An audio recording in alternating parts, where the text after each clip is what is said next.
Hello, my name is Jordan Hames, and I'm working on the Cross River Rail project. Yesterday, we had a great presentation by Nick Hadnut from the Queensland Museum. Today, presenting for us is Dr. Kevin Rains of Niche Environment and Heritage. Dr. Rains will be discussing archaeology on the Cross River Rail project. Thank you all for tuning in, and remember, if you have any questions, let us know, and we look forward to answering them. Enjoy the lecture.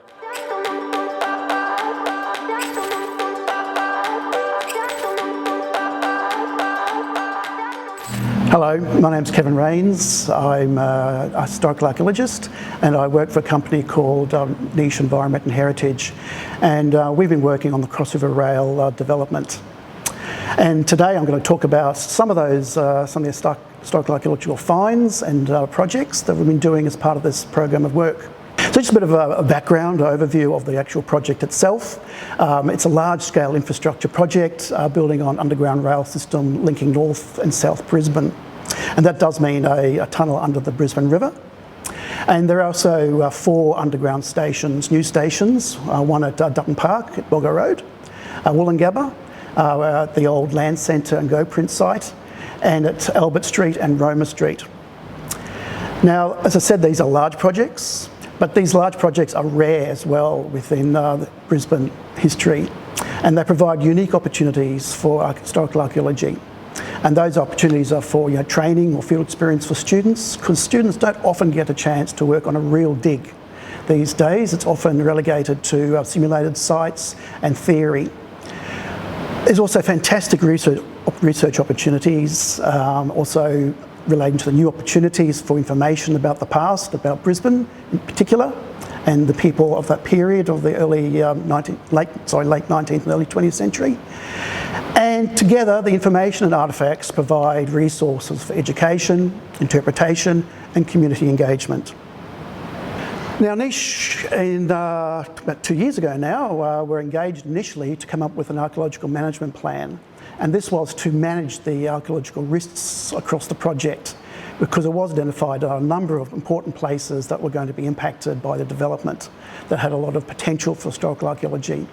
So we had to identify those places and develop appropriate management policies, and also document changes over time. And this included, as I said, developing procedures, processes for the management of unexpected archaeological discoveries, as well as a program of proactive investigations of the 4 underground station sites. One of those sites is Wollongabba, as I said, as the old Go Print and Land Centre site. And after doing a lot of background research, the history was identified as being particularly significant. The area originally was an early water reserve and quarry, and that was from the 1860s through to the 1910s. Parts of it also became a local garbage dump, as often happened back then. Old creek lines and gullies were a convenient area for depositing local refuse because of the lack of municipal dumps at the time. So again, from the 1860s to the 1910s, the area was used as a garbage dump. And through our work so far, we've come up with quite a lot of material from that particular period, showing the lifestyles of South Brisbane residents. And then the area also became a South Brisbane railway yards from the 1880s through to the 1960s. So the whole area eventually became the entire railway yards and railway depot. So we've found evidence of all those main periods of occupation at the Wollongabba Reserve. The next site is Boggo Road. A lot of people probably remember that or know it as a historic heritage-listed prison. So the prison itself the first part of it was built in 1883 with another section in 1903. But we're not so interested in that area. That's sort of heritage-listed and not part of the impact area for the Cross River Rail. It's actually an area to the, you see on the slide there to the right, which is on the eastern side, next to the railway line. So in early 1900, a Loc Hospital was established there.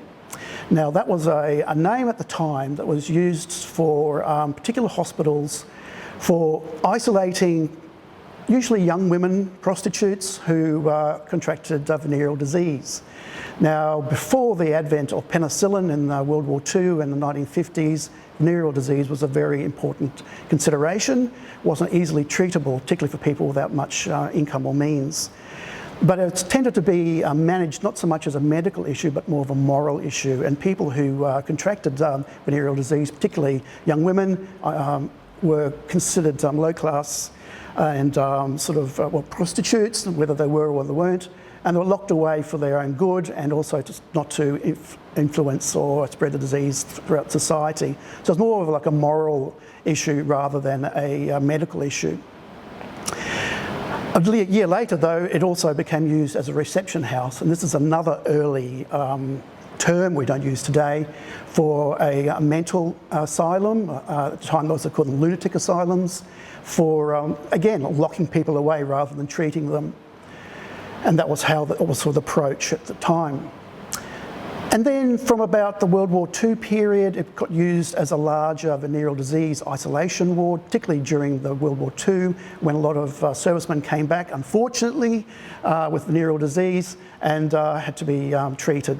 But fortunately, by then, penicillin had become available. And so the use and reason for the hospitals have declined pretty quickly. And in the 1950s, it became developed for a new women's prison. So we've been doing a bit of work on that area, and it's only early stages at this stage, and we haven't found a great deal of material yet relating to that particular, the Loc Hospital through to the women's prison. But the area I really want to talk about today, where we've done a lot of work, and it's really fascinating, is the Albert Street Station Precinct. Now it's in an area, it used to be called Old Frogs Hollow, or Lower Albert Street. Now, the Old Frogs Hollow is sort of a indication that it was low-lying. It was an old swampland.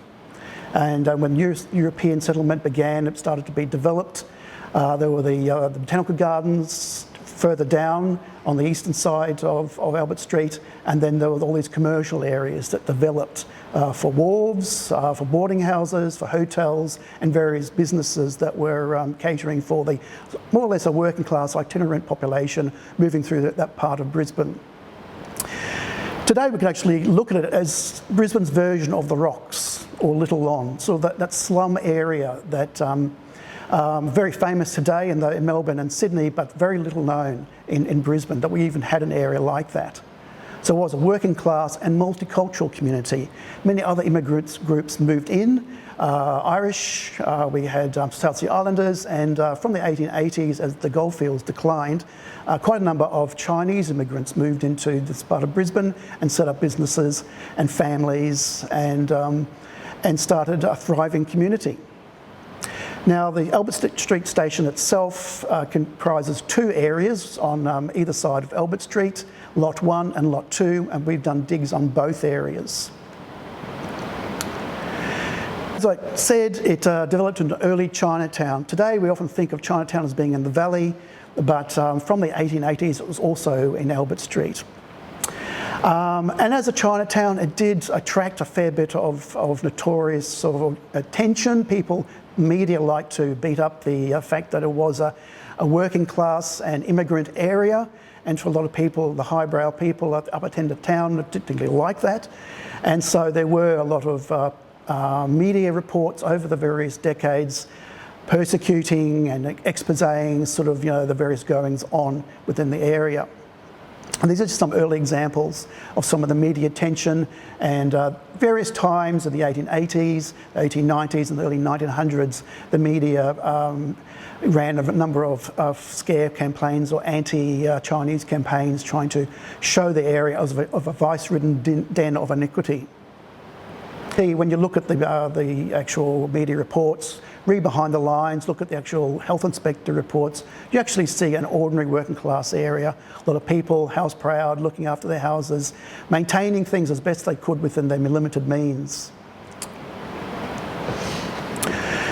Okay, because the area was a working class area and not particularly attractive to the people with wealth and power, it hasn't been particularly well documented, except in the police reports, of course, and other sort of authorities investigating complaints. But, and certainly not so much in the photographic record. So we don't have particularly good images of our sites that we're dealing with. But we do have this early image from the 1880s, early 1880s, looking up Albert Street from the Botanical Gardens side towards the Town Hall area, and you can see within the boxes, Lot 1 on the left-hand side and Lot 2 on the right-hand side. So what we know from the history of the area is that Lot 1 was developed as an early hotel, originally the Gympie Hotel, and it was a double-storey wooden building with a veranda around it. And on the right-hand side, on the other side, northern side of Albert Street, is Lot 2, and that developed as a series of shops. One of them was a double-storey brick shop that was originally established by a European man called Robert Shute, who developed a saddlery business. And next door to that was a long row of 9 terrace houses, or shops, sorry, that became frequented by Chinese businesses. Over time, though, the entire area, the entire Lot 2 area, became a Chinese mercantile area, but a mix of Chinese and European families were also there as well. And the Gympie Hotel got developed in the 1880s into a larger establishment called Brunelli's Oriental Hotel, which I have a picture of it here. Here's some of the early photos. This is just a close-up of that early 1880s image. Shows the Gympie Hotel. The 9 holes was the name given to that little low row of terraces because it had 9 little shops, and Shute's Saddlery, which then became Yun King Key & Co. and a number of other Chinese businesses. In the late 1880s, the area developed. Brisbane went through a boom period. A lot of new buildings across the entire city, and so we can just see the new Brunelli's Oriental Hotel, quite a majestic building, a lovely lace, cast iron lace, a double-storey brick hotel replacing the early Gympie. And on the other side, you can see in the red box the 9 holes and the former Shute's Saddlery. Brisbane, over a number of years, has witnessed a number of terrible floods, and one of the worst was in 1890. And these are some pictures of the 1890 floods showing our area. So in the red boxes, you can see the 9 holes and the double-storey building, the shop on the left-hand side, and the right-hand side, the Oriental Hotel, and you can see where the water came up to. But the worst flood of that period was actually in 1893, and this map shows you exactly how far the floodwaters came, and all the areas got inundated, and certainly our areas got flooded almost up to the roof lines. So from the 1900s, there was another wave of anti-Chinese settlement coming through. You've got to remember this was the build-up and the start of what we call the White Australia policy, where it became a federal policy to basically make Australia for European settlers and remove Chinese, South Sea Islanders and other people of what they would say of colour. And so there was a lot of anti-discrimination, and Chinese businesses closed down and people stopped immigrating here. And during that period, there was a lot of anti-Frogs Hollow rhetoric looking at the slums, and a lot of people wanted the area cleaned out, particularly given its proximity to the Botanical Gardens and the amenity that that provided to the citizens of Brisbane. They didn't want this low-class area interfering with that. So we believe that large numbers of buildings from that the Frogs Hollow area, particularly Chinese dwellings, were removed in the early 1900s, and the 9 holes was one of the victims. The double-storey building remained until the 1920s, but the rest of the site became cleared and a vacant allotment. Then in the 1920s, the remaining building on the site got demolished. 1927-28, a brand new complex of warehouses and commercial buildings was established. And you can see some early photos here. The top left-hand one shows the demolition of the two-storey building, Chinese shop, and the one on the top, the bottom left, sorry, shows the construction of the new CEY buildings, and they stood right through till 2019 when they were demolished for the Cross River Rail development. Lot 1, the Brunelli's Hotel, that stayed through to the early 1980s when that was demolished for a new office tower. And there's a picture of it there, and that as well has now been demolished as part of the Cross River Rail development. Some images from 2019 while these sites were being levelled. You can see this is lot 2, and you can see just the, interestingly, the shadow of the old buildings left in the paintwork on the surrounding walls of the modern buildings. So the buildings were demolished to ground level or to basement level, and then the archaeology teams moved in to start excavating and trying to poke around and see what was still there. We've done a lot of research, and we believe that because the buildings that were on the site were early 20th century buildings, they didn't have deep foundations, and therefore there was high potential for early archaeological materials and features to be existent. So we did a number of strategies. There were time constraints, of course. We only had 2 weeks really to work through this, and it was during summer in the heat, in a terrible heat wave that we had at the end of 2019. So we did a number of hand excavated pits where we meticulously dug 1 metre by 1 metre pits and sieved all the material to get all the artefacts. But it wasn't just that, it was also standing around big machinery, moving a lot of material, digging through the various sedimentary layers to get down to the original ground surface. And here's some images of us working there. We dug 14 pits across the site, some larger than others, some machine and some just the hand dug pits. And in all we found, this is just a generalised soil profile of what we uncovered. So in terms of what the stratigraphy, the first layer, it was a sand layer, and we believe that was just a bedding layer for the concrete foundations of the 1927-28 building. Beneath that was an ash layer. Beneath that was sort of a clay artefact-rich layer, which we dated to the sort of the late 1890s to the early 1900s. Below that was a very sort of consistent silty layer, which we believe represented the 1893 flood layer. And below that was another clay layer with lots of artefacts to about 1 metre in depth, which obviously represents the deposition of refuse and material pre-1893 through to the original settlement in the 1870s, 1880s.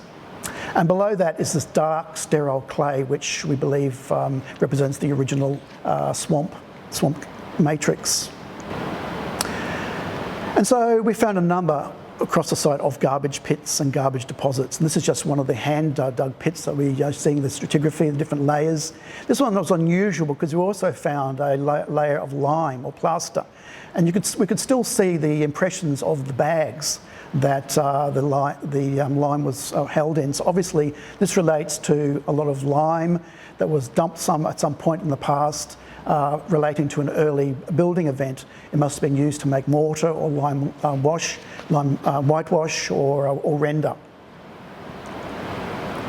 Some of our pits were very deep, over 1 metre in depth, until we started seeing the water table, as you can see in the top left-hand image. This is over 1 metre depth into the garbage deposits and swamp area, and you can see the water table starting to rise.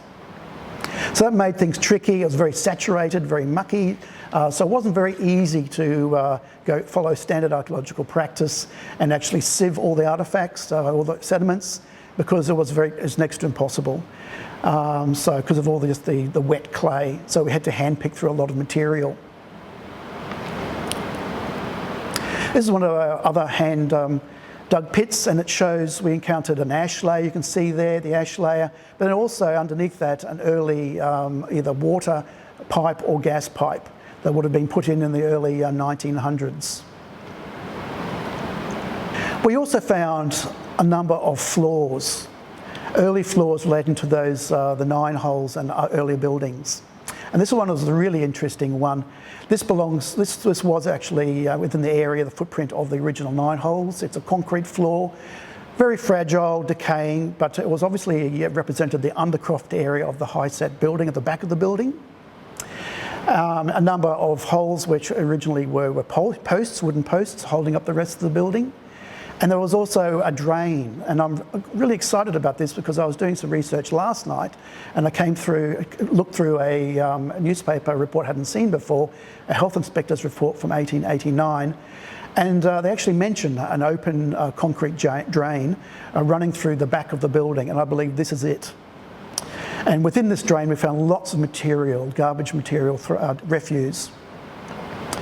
And so we've excavated a portion of it. We haven't exposed all of it, and the majority of it is still there. So we just looked at a sample of it. So this is some of the material we found. We found sitting on the floor itself, lots of bottles, broken bottles, lots of ceramics, a lot of Chinese material relating to Chinese goods imported from China for the immigrant community, a lot of storageware that would have been used for soy sauce, preserved pickles and other commodities, but also a lot of faunal material, particularly poultry bones. And some of the early newspaper reports do talk about the undercroft areas and the basements of these buildings being used actually to raise chickens and ducks. So whether this relates to those, the raising of the poultry, or just food remains, we're not too sure. But we found lots of material, often semi-articulated skeletons lying on the actual concrete. So whole animals that have been eaten or killed and then discarded and left to rot, and forming a garbage deposit. Still early stages, we haven't really gone through this material. A number of students have expressed interest in actually looking at this material as their projects, to look at bones, feathers, fish bones, all sorts of things like that, and try to get an understanding of diet. But we also found, archaeology is one of those funny things. Sometimes you can find these moments frozen in time. Sometimes it might be someone's fingerprint left behind in a pot that might be thousands of years old. In this case, it was a little puppy or a small dog that had run across the concrete when it was still wet and left its footprints behind. It's only a small foot, so obviously it's a puppy or maybe one of the smaller breeds like a terrier. So the crew was really excited about this. This might have been one of our favourite finds. Even though we haven't been able to take it away, it's still there. Just to show that, this moment frozen in time of this little puppy. Obviously someone had a pet living on that site back in the 1870s or 80s when this concrete was laid. The second floor where we got really excited about was another concrete floor, but also a dry stone wall, part of a dry stone wall. And this is directly underneath the basement, or within the footprint of the Chute Saddlery, or the Yun King and Co. And it was beautifully made. Obviously a master craftsman had built it. No concrete keeping the stones together, all nicely laid and set together with rubble. But next to that was also a concrete floor, and we found a number of Chinese and European artefacts in that area too. But they obviously went to great lengths to keep this particular floor clean, because in relation to the other floor we didn't find a great deal of material. And that's consistent, because most people do keep their floors and their buildings fairly clean and remove all the garbage. So most of the garbage that we did find was actually at the back of the buildings in the vacant allotments. And this is just a overlay of all our test pits, and also a 1913 map of the area. So you can see one of the test pits is actually, some of our test pits is actually within the footprint of the existing building there. And then you may not be able to see that, but TP13 was the one that was the code name for the test pit that had the floor and wall. and that's within the Chute Saddlery building. And TP7 was the actual pit for the concrete floor with all the artefact material, and that was within the 9 holes footprint, and that's outlined by the green line. So on lot 1, archaeology is also full of many surprises. So you often go out trying to find things, thinking you're going to find things, and you never do. And then other areas where you think that you're never going to find anything, you do find stuff. So lot 1 was one of those areas we thought we wouldn't find anything, because we knew that a building had been put up in the 1980s. It was a multi-storey office tower, had a deep basement. We assumed that it had taken everything out, or most of the archaeological record had been removed in the early 1980s when the building was built. But in reality, we found around the edges of the building the brick and stone and concrete foundations and early basement floors of the original Brunelli's Oriental Hotel. So that was a major find. So we've documented all those bits and pieces, we photographed them, and we've done a 3D model that should be available at some point for people to look at when it's refined and finalised. So within that building, that basement area, we found a number of other bits and pieces that we weren't expecting. So we found on the left-hand side a fuel drum, possibly put in there during the 1940s, 30s, during World War II, to offset any blackouts, to keep the pub going, to run a generator. And then also this, on the right-hand side, an early sump that drained out into Mary Street. So probably all of you are probably wondering, what about the finds? Well, we've got lots of them. I haven't been able to count them all because we haven't actually catalogued all of them. We've got about almost 200 bags of artefacts that relate to many thousands of individual artefacts, ranging from glass, ceramic, metal, bone, lots of oyster, leather, lots of leather offcuts, as well as shoes. We found paper, carbonised paper that people had burnt but had survived, and some of it's still with text on it, and with dates. We've found some coins. We found both European coins as well as Chinese coins. We found tobacco pipes. We found parts of opium pipes. We found lots of slate. Some of it relates to slate pencils and slate boards people used back then to write and make records, but a lot of it was actually roofing slate. So we assume from that the original buildings had slate roofs, which were later replaced by corrugated iron. And we also found a number of different bricks from different periods, some of them really early, some of them relating to the early brickworks around Brisbane, some of them imported. And these are just some images of some of the materials we've found. Certainly some plates up there, some of the early cableware, that's the name of the design, some of the coins. The little bottle, glass bottle in the middle slide is actually in a Chinese medicine vial, and the picture to the left-hand side are actually Chinese gaming counters for various games that were played.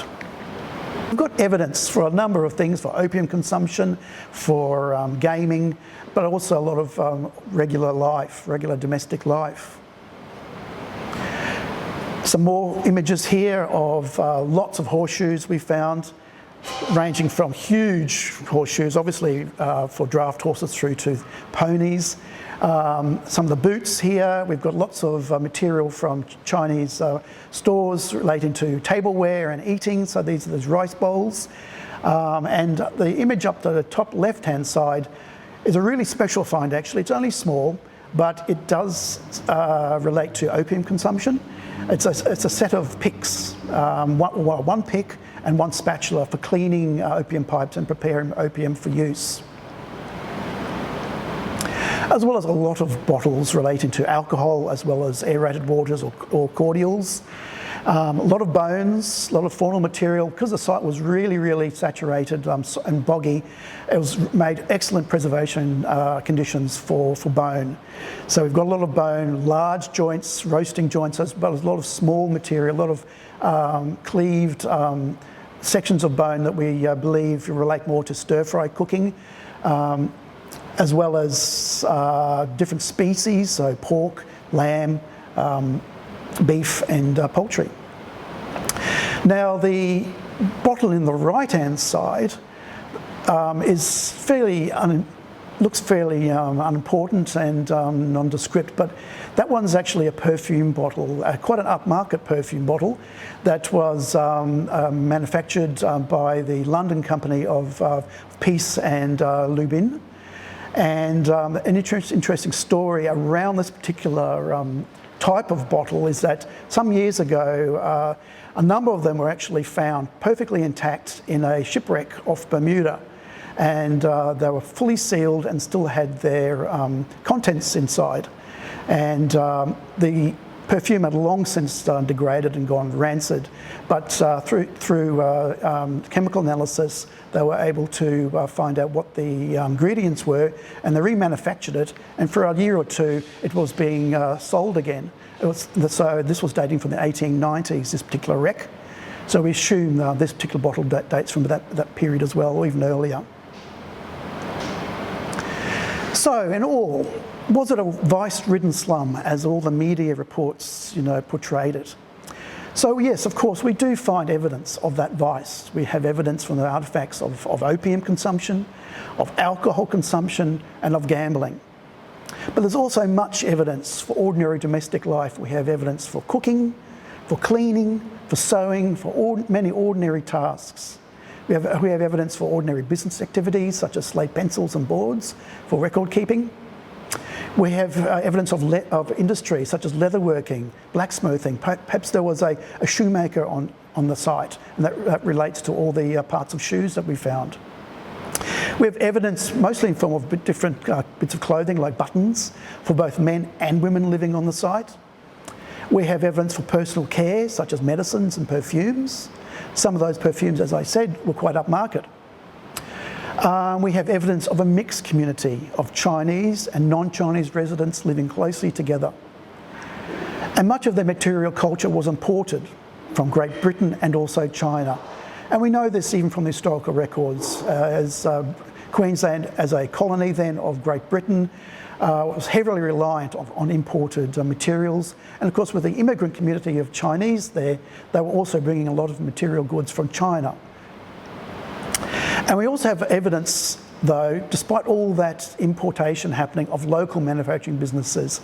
I haven't really shown you any of the photos or any of the artefacts, but there are many artefacts with the names of local brewers, as local potters, chemists, and also aerated water makers. So where to from here? So what we have is a rich archaeological area which provides insights into Brisbane's early docklands and Chinatown area. The information itself and the artefacts that we have will go to the Queensland Museum ultimately. Some of it will also be displayed by Cross River Rail through the Experience Centre. But all of it provides an incredible resource for future student projects and to answer a number of research questions.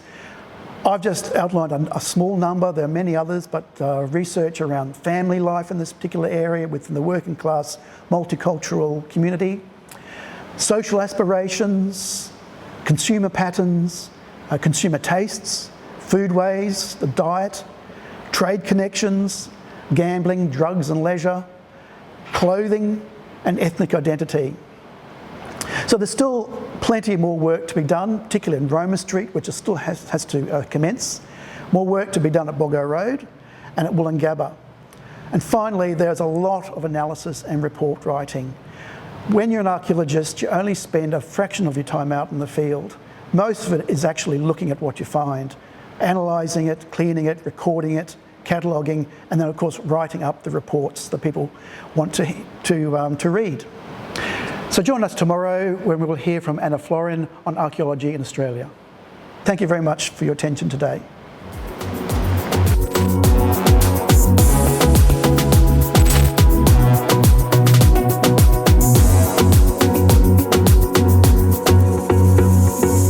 On behalf of the whole team, we'd like to thank you for tuning in today.